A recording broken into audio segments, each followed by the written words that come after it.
সকালবেলা উঠলাম ঘুম থেকে, উঠতে দেখতেছি আকাশের অবস্থা ভালো না বেশি একটা। তো ভাবতেছি বাইকটাকে সার্ভিস দিব, অনেকদিন ধরে বলতেছি বাইকটাকে সার্ভিস দিব। তো যে কথা সে কাজ, সার্ভিস দিতে নিয়ে যাব বাইকটাকে। তো মিরাজ পশ্চিম পাড়া আসলাম, পশ্চিম পাড়া আইসা বাদলটা নিলাম, বাদলটা নিয়ে যাব সাদ্দাম বাজার যাই এক মামাকে নেব।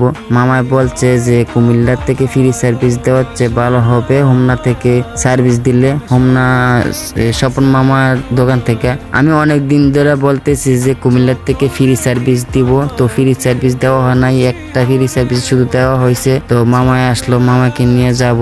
তো মামা বলতেছে ফ্রি সার্ভিস থেকে ভালো হবে, যে খরচ দিয়ে তুই ওখানে যাবি কুমিল্লা আসা যাওয়ার ভাড়া থেকে, আসা যাওয়ার খরচ থেকে তোরে এখান থেকে সার্ভিস দিয়ে দেবো, ফ্রি সার্ভিস থেকে অনেক ভালো করে সার্ভিস দেওয়া দিব। তো আসলাম মামার কাছে, স্বপন মামায় অনেক সুন্দর করে কাজ করে। তো ফ্রি সার্ভিস ওইখানে যেভাবে দেয় ওইখান থেকে অনেক ভালো করে দিতেছে, 3-4 জন মিল্লা গাড়িটাকে খুলছে, অনেক যত্ন সহকারে খুলছে গাড়িটাকে। তো গাড়ি কেনার আগে ভাবছি যে তেল ভরবো আর গাড়ি চালাবো শুধু, তো এখন দেখতেছি গাড়ির পিছনে দুনিয়ার খরচ।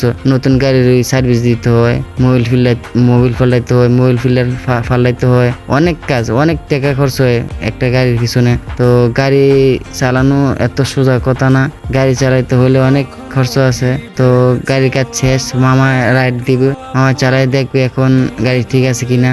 তো স্বপন মামা গেল গাড়িটাকে নিয়ে, তো আসা বললো এখন আমাদের কাজ শেষ। তো যারা কাজ করে দেন চান স্বপন মামার কাছে চলে আসবেন, হোমনা বাস স্ট্যান্ড তেলের পাম্পের সাথে স্বপন মামার দোকান, চলে আসবেন। যদি ভিডিওটা ভালো লাগে লাইক কমেন্ট করে পাশে থাকবেন।